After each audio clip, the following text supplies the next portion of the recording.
So, 5 years.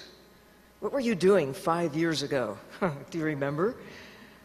And look where you are today with this amazing sense of being able to make a difference. I can't wait to see what you're going to do in the next 5 years. Actually, I often say the next 10 years from now forward may be the most important little piece of time in all of history. Because for the first time, we know some of the things that Mary was describing, to see our place in the greater scheme of things. Technology has given us a new way, new ways of looking at the world, looking at ourselves, and a new way to ask the big questions. Where have we come from? Who are we? And where are we going? How are we going to get there? The kind of questions that little kids are likely to ask. You know, people ask me sometimes, how did you get to be an explorer? How did you get to be a scientist? And I say, well, it was really easy. You start out doing what little kids do. You ask questions. Who, what, why, where, when, how? And you just never stop. Scientists and explorers just never grew up. And so, I hope that within all of you, that spirit prevails. Because within every human being, there is a scientist in there. There is an explorer in there. There's a little kid in there that is with you all your life. Thing is, somehow along the way, many of those who are now adults have lost that sense of wonder, that sense of inquisitiveness.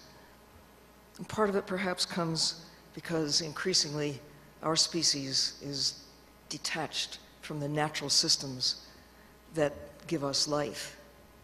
I love that little book, The Last Child in the Woods, because it addresses the problem of our detachment, our growing detachment from the natural world.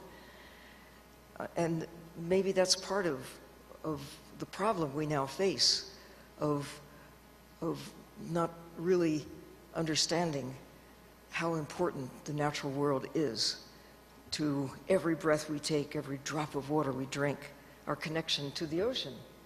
But there it is. The world is mostly blue. I mean, we are terrestrial creatures, and so we fail sometimes to realize that without the ocean, without water, our lives, life on Earth generally, would not be possible. We are connected. Doesn't matter where on the planet you happen to live, even if you've never seen the ocean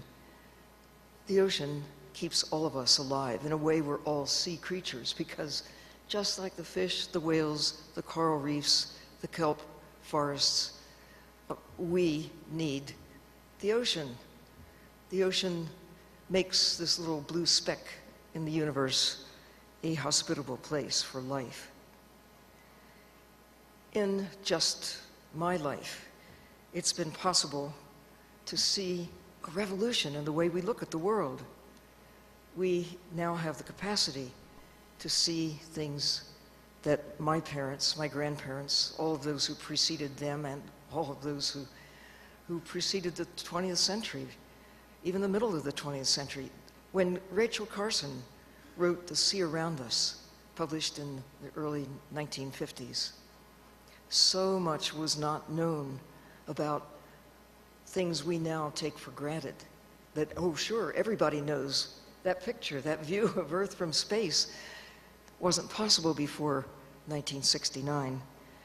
In 1950, the idea that even Rachel Carson believed, because it seemed at that time that the ocean, unlike the land, was infinite in its capacity to recover from whatever we took out of it or whatever we put into it.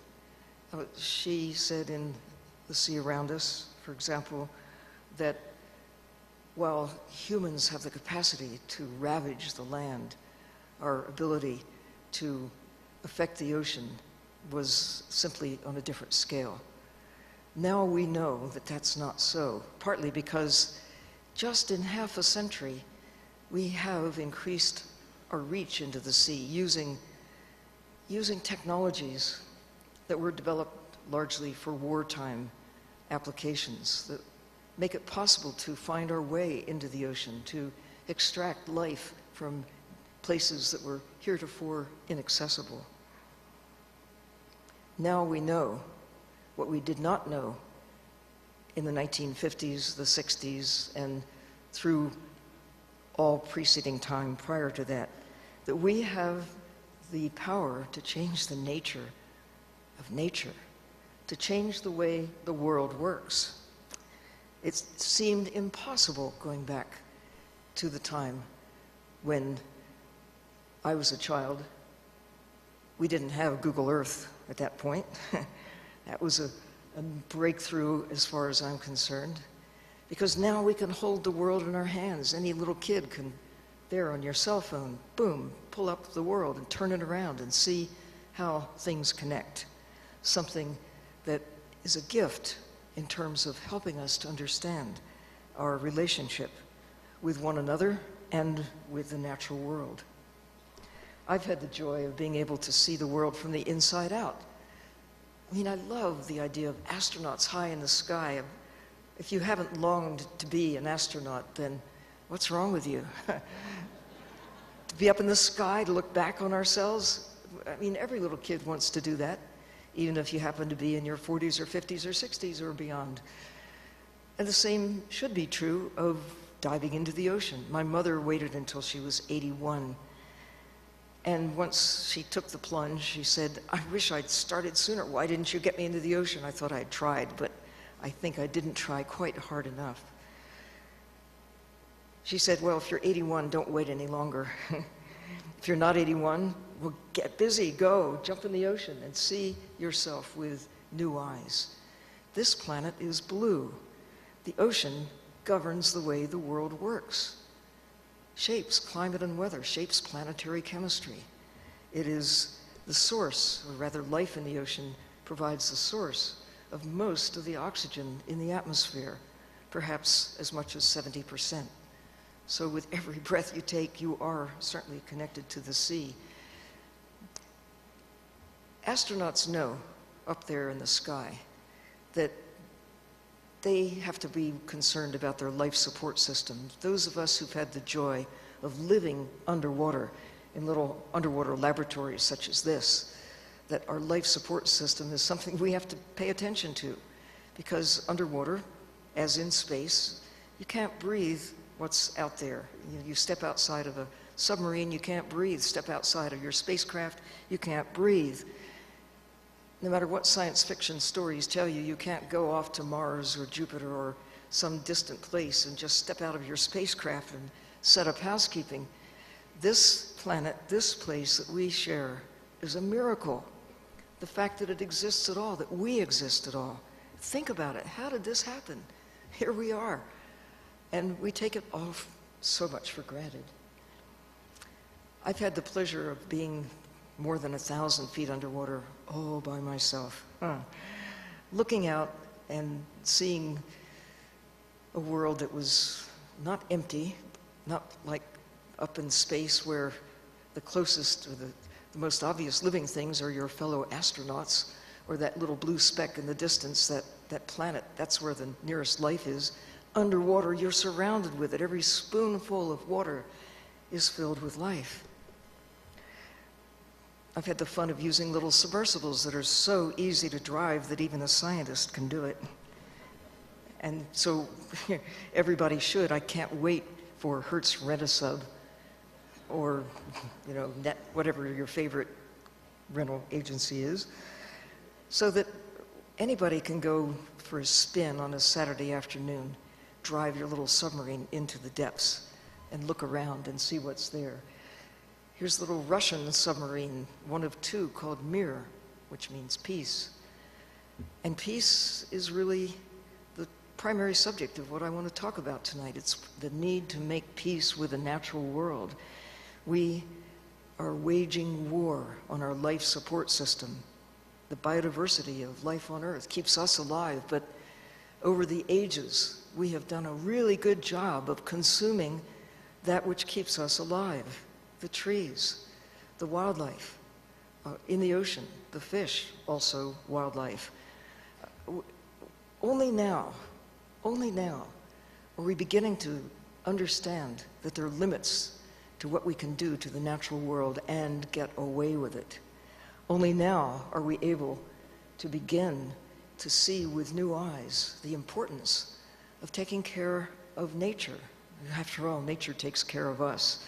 I hope you'll all have a chance to jump in to a little submarine, either drive it yourself or have a chauffeur, like this little sub in Costa Rica, in Cocos Islands, where a pilot will take 2 people down. I'm one of the lucky ducks to have an experience this time last year. I'll go again at the end of November to the same location, a place where life is really good. It's one of those rare places that is still relatively intact. The ocean still has some places that are basically, some refer to them as like the Sea of Eden. Most of the ocean, however, is paradise lost, where we have been able to use our power in such a way that on the order of half of the coral reefs are not in good shape anymore, either gone or in a state of decline. The good news is half of them are still around in pretty good shape. We've been able to consume 90% of many of the large fish in the sea, the sharks, the tunas, the swordfish, the groupers, the cod. The good news is 10% of them are still there. They're not all gone yet. But what a shock. In half a century, we have been able to mine the ocean of life to that extent. The diversity of life is something that is beginning now after 10 years of hard work by nearly 3,000 scientists conducting something called the Census of marine life, bringing the numbers into focus right now, this fall, during this year where the diversity of life on the planet is being celebrated. Some of us know that. I think everyone in this room is probably aware of that, but if you walk out on the street, chances are the word biodiversity is not a common one in everyday conversation.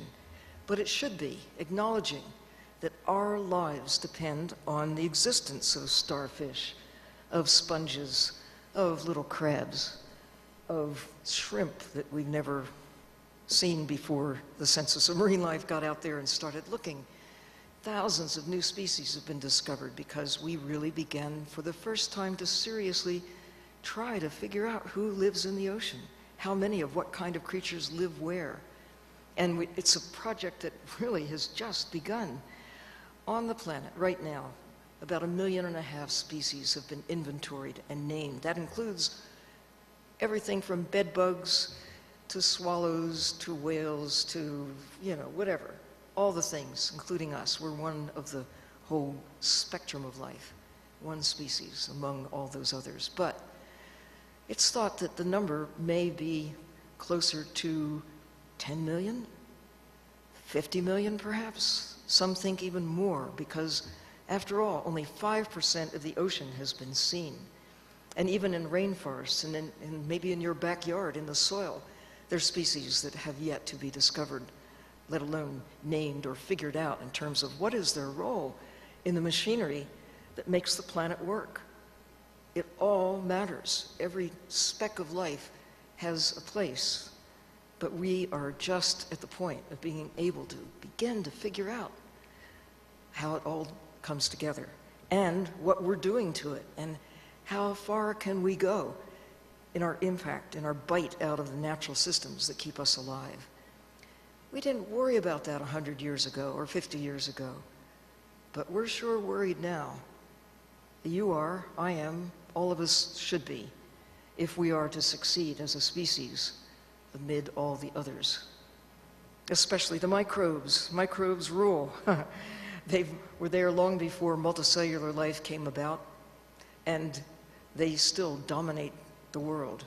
But we're just beginning to understand that in just a spoonful of water, Craig Ventnor, who is the individual who has worked to identify among others, the human genome, and now is turning his considerable talents to the ocean to basically do a genomic study of the ocean itself, looking at the microbes and finding like 1,000 variations on the theme, call them species if you will, in just a spoonful of ocean water. Another half mile away, another 1,000 species with very little overlap. How much ocean is out there? The number of what we might now regard as species, it takes on whole new meaning now that we have the new means developed only in recent times of looking at the diversity of life. Creatures in the ocean. These are not Thompson seedless grapes that you see on the screen. This is a little Caulerpa green alga that is common in the ocean. I've spent some time this year in particular looking at a floating golden forest of seaweed in the Gulf of Mexico and in the Sargasso Sea, in the Atlantic offshore from Bermuda, where creatures live in this floating forest that many people have never heard of. But it's a rainforest of a sort, even wetter than a rainforest, because it's floating in the ocean, with unique species as well as providing a haven for creatures that treat it as a nursery, like young turtles and baby tunas and others. The ocean is not just rocks and water. The ocean is alive. The planet is alive, fortunately for us, in a single gulp of a whale shark. As many as 15 or so phyla of animal life may be consumed, because the larval stages of many creatures are out there floating about in the sea. No counterpart like it quite on the land. When you look at the air, there are spiders floating around, there's pollen, there are other little creatures, but nothing like what you see in the ocean. The diversity of life that is actually in the water column itself, not just floating on the surface or down attached to the bottom, but in that juicy bit of the ocean between the top and the bottom. The ocean itself is alive. And there are places that do still have hope for the ocean and hope for us. Places that, if we can protect them while there's still time, provide a source of renewal from places where creatures such as this big grouper, have been greatly depleted. Look at them. Look at those faces. As one who's spent thousands of hours underwater, I find myself really regarding the creatures there as individuals. When I first had a chance to stay underwater continuously for 2 weeks, that's when it really dawned on me that there aren't any two fish out there exactly alike. And they behave differently too. Parrotfish, of course, behave differently from grouper, but I mean every parrotfish of that species behaves a little bit differently than others. And I suppose if a fish came swimming through this room, it might look around and say, oh, humans, they all look alike. Just as our first reaction to seeing a school of sardines or sardines in a can, they all look alike. But no, everyone has different DNA. Everyone has its own individual self. Knowing that somehow makes a difference to me when thinking about what we're doing to ocean wildlife. Actually, we measure fish that are extracted from the sea not as individuals. We measure them by the ton. It seems that we aren't really treating them with proper respect or dignity. In fact, how many vegetarians do you know who say, I'm a vegetarian, I only eat fish? Can you imagine if you said that to a fish like this? What do you mean? You only eat fish and you're a vegetarian. I've got muscle, I'm meat too. Come on. What's more, I'm wildlife. How many wild birds are taken commercially to feed the nearly 7 billion people on the planet today? Not any that I know of. Yes, we consume a few wild ducks and geese and turkeys and a few others, but that's a very small fraction, and it's done mainly as a luxury thing. But people take ocean wildlife as if somehow it's sustainable. If you don't know this yet, let me be the first to give you a little questioning in your mind. Is there such a thing as a sustainable take on a large commercial scale of ocean wildlife?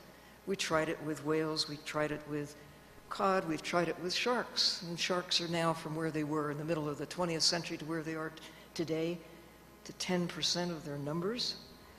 There's a few places like Cocos Island off Costa Rica where at least some species of sharks, not all of them because some have really been hammered, including the hammerheads, but these in particular, little white-tipped reef sharks, are still abundant.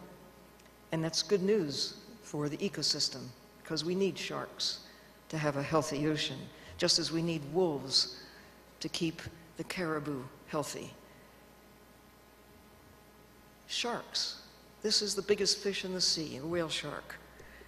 Go to Washington, D.C., you can see their fins. Go to many places on the planet, you can see their fins in restaurants that are serving this wonderful luxury item known as shark fin soup, causing the demise of many kinds of sharks. Not the complete annihilation, but they're pretty close to being on the edge of not being here at all.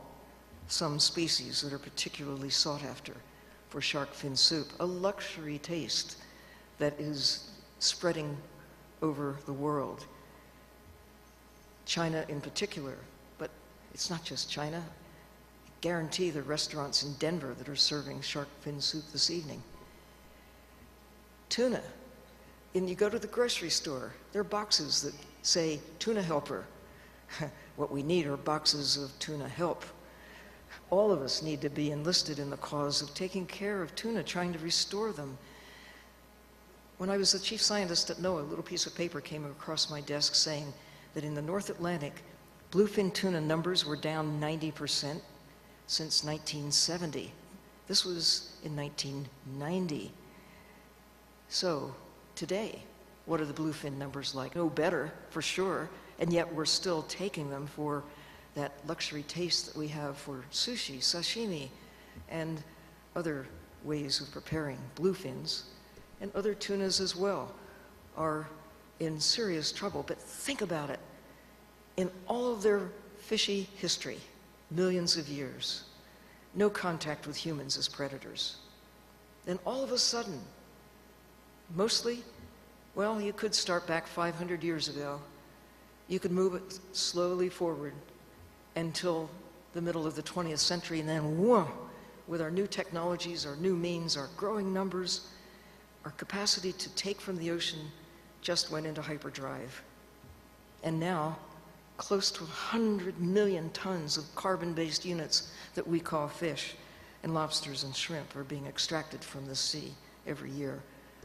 A large quantity of bycatch along with it, a large amount of habitat destruction along with it.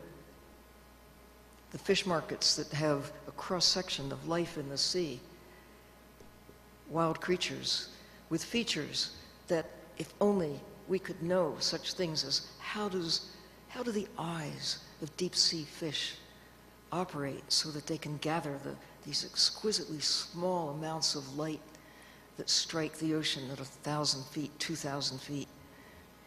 At 10,000 feet, sunlight does not penetrate, but there is bioluminescent light from creatures that make their own flash, sparkle, and glow like firefly-like. Diving into the ocean below where sunlight penetrates is like diving into a galaxy of little pinpoints of light. It's like the 4th of July. Everywhere as you drive through a little submarine, you see this shower of blue light. Eyes of the creatures in the deep sea are developed to accommodate that. We would be blind without the ability to put on artificial light and see what's there, but with their developed eyes, they can see what we can't, like having night vision goggles times 10. But what do we do with these creatures? We just eat them, not knowing answers to some of these important questions. The methods used for catching fish, if we used these methods on the land and you could see something like the equivalent of bulldozers to catch songbirds. You throw the forest away and keep a few pounds of protein.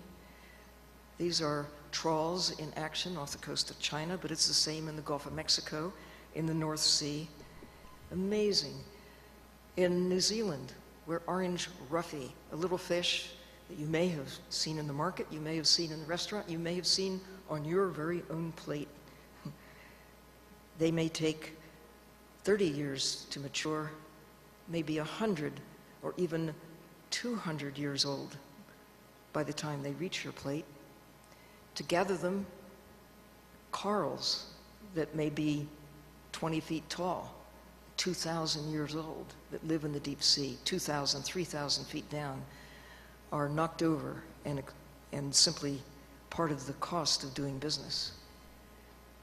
You may not have seen an orange roughy. Not many people have ever seen a live one. I have not.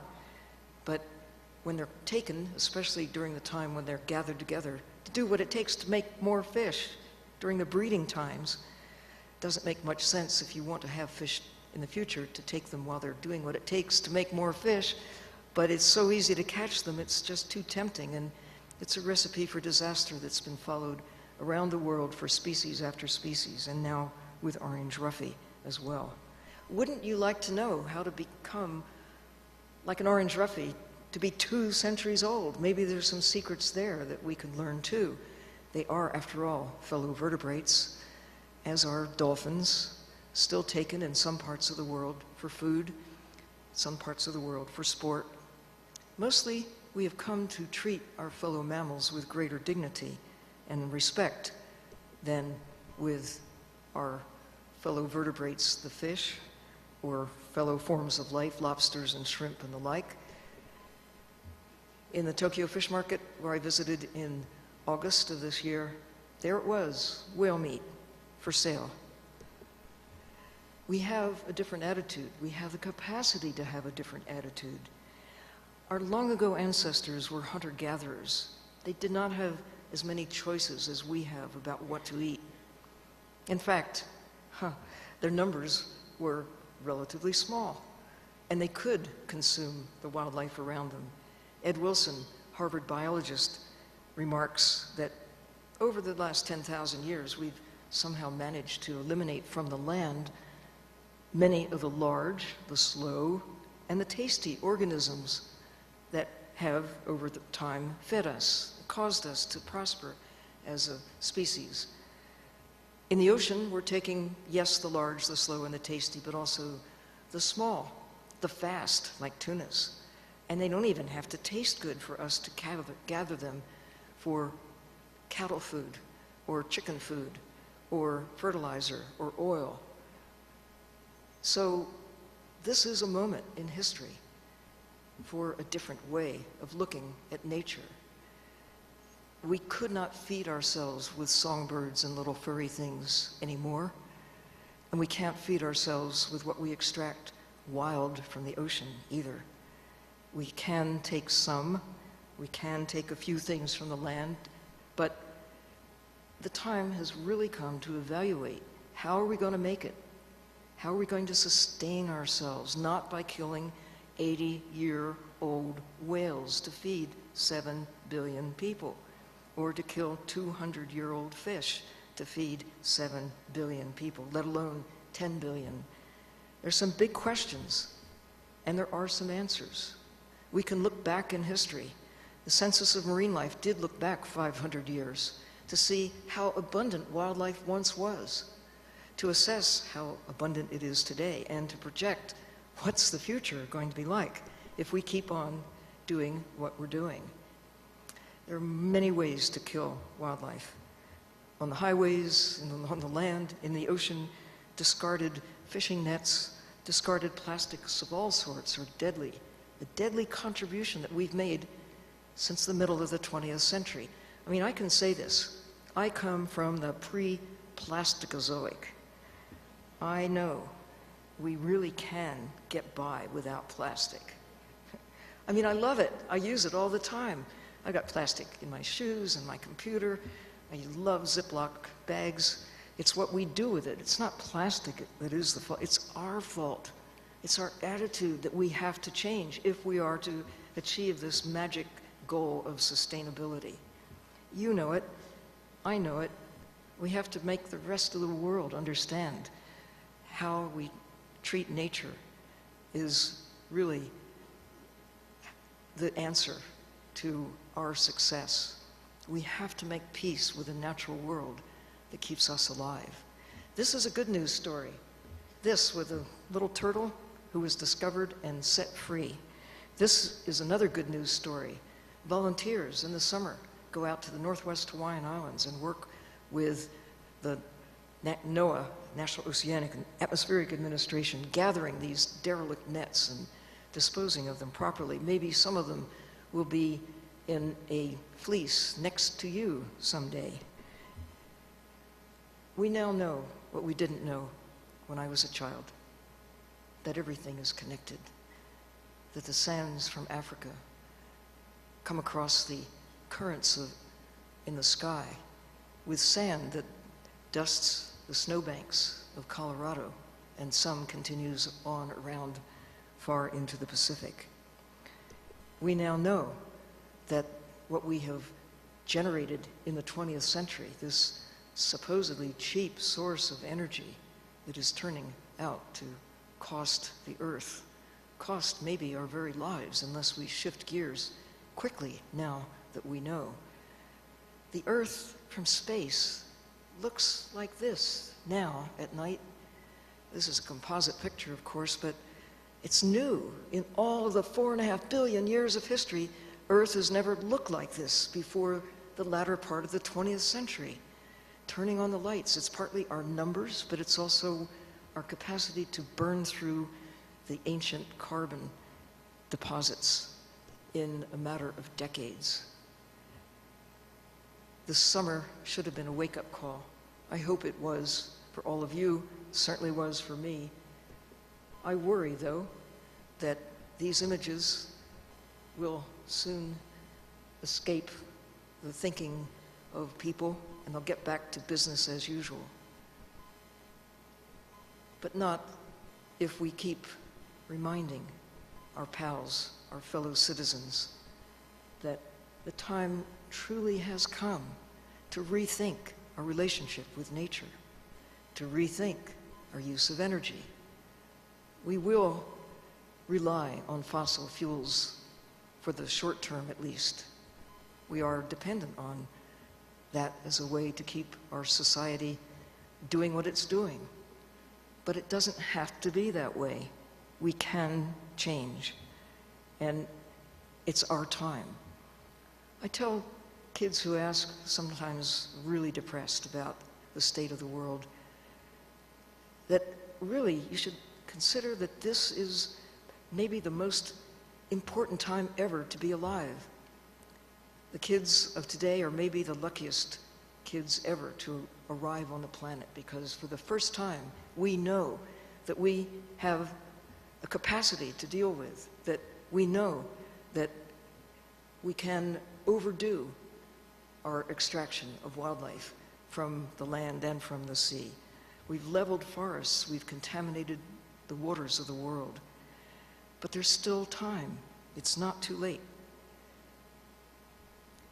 The floating golden forests that I showed in the first few moments of my talk have been largely damaged in the Gulf of Mexico through the big spill of the summer of 2010.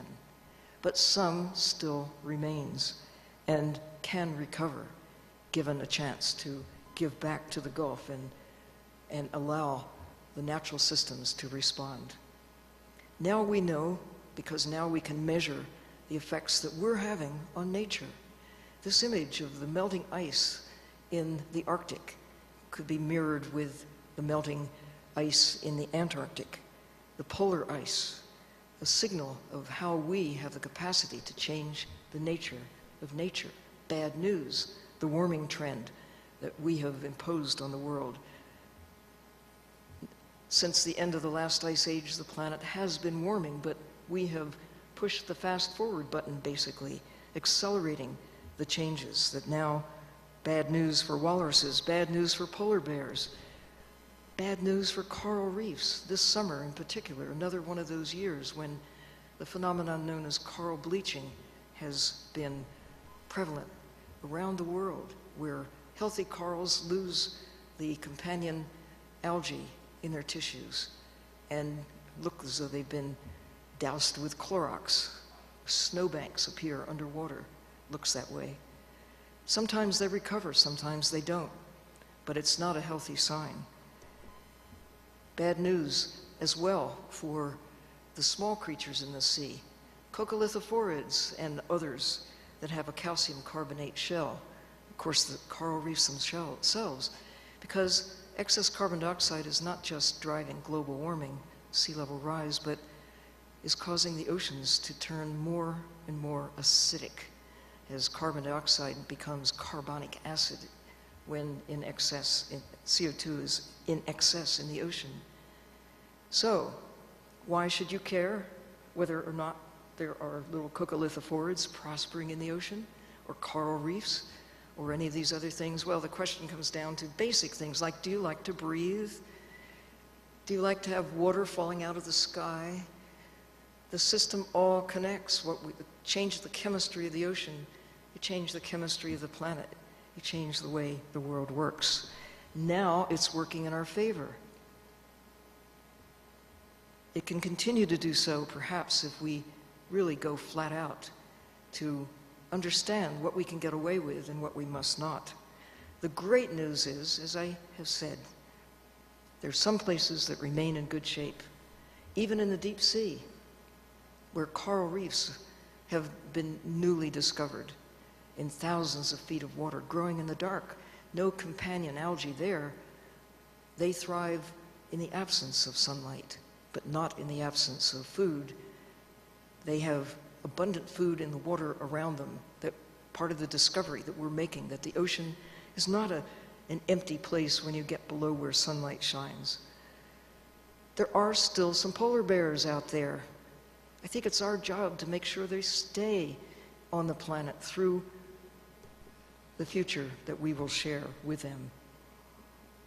There's still ice in polar areas. And in August, when I was swimming out in the Sargasso Sea off Bermuda, there's hope floating out there in the eggs of corals that had just spawned the night before, trapped in this floating sargassum, part of that floating golden forest. Places where fish are still abundant. There's still some Galapagos sea lions in the Galapagos Islands. We haven't turned our attention to eating them yet. Another good piece of good news is that nature is resilient. Taking our trash, turning it into something like home.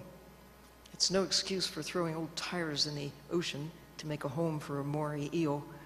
But the fact is that if you take us out of the equation, leave our trash intact, recovery can and will take place. But as long as we keep adding stuff to the ocean, as long as we continue to degrade the natural world that keeps us alive, it's hard for the natural resilience of nature to continue to make up for our problems.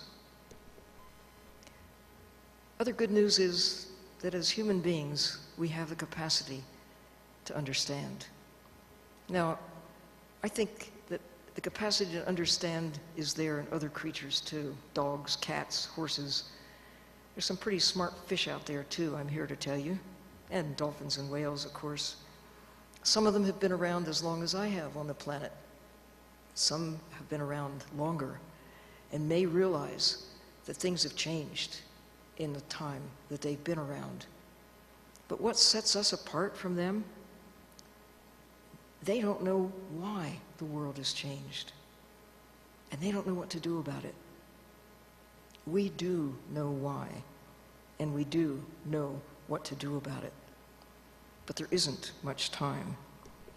Ed Wilson, again, has said, last year, in fact, his 80th birthday party celebrated in New York, in the comments he made to the adoring crowd assembled, we are letting nature slip through our fingers.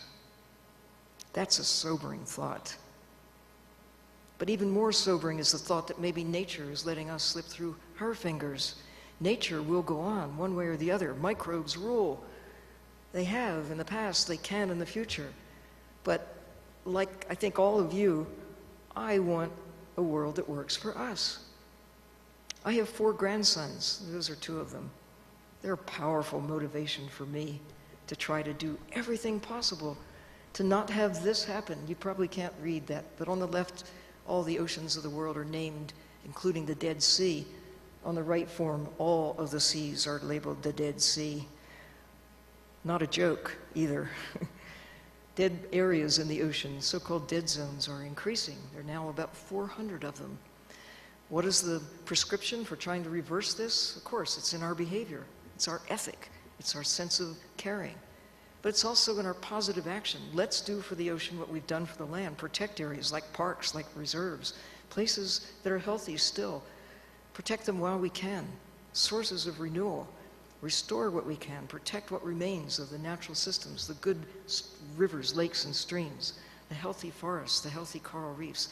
In the ocean, if you look really hard on that image, you can see some tiny little black spots. Those are the areas on the planet that are protected in the ocean. It's about 1%. But look at this one. These are the areas that are fully protected, where even the fish are safe, where even dolphins are safe, where even seaweed is safe. Fully protected areas, like our national parks, in large measure. But there are some who say, well, we need at least 10% of the ocean protected, and that would look something like this if we protected 10% of the ocean. Others say, look, the ocean is the blue heart of the planet. It's what keeps us alive. How much of your heart do you want to protect? How about 30%? 30% sounds really good and terribly ambitious, realizing that we only have a fraction of 1% today. But it still looks pretty patchy if you only protect 30% of the ocean. You know what? We have to protect it all. We have to protect nature, land, air, water, critters, as if our lives depend on it, because they do. Sometimes with protecting areas, but exactly as Mary Tucker described, it's the ethic of finding our place within the natural systems that sustain us. That's it. That's our goal. That's our job. We have about 10 years to get it right. We're on a tipping point, razor edge right now, with issue after issue after issue, whether it's carbon dioxide in the atmosphere, the melting of the ice in the polar areas, the number of fish in the sea. Which way do we want to go? To recovery, or just gobble through the assets during the rest of our lives and have a good old time? I showed this picture to the World Bank 2 years ago at a talk I gave at the headquarters, and I said, there it is, the World Bank. We're chewing through the assets. We need to protect the capital that keeps us alive. Thank you.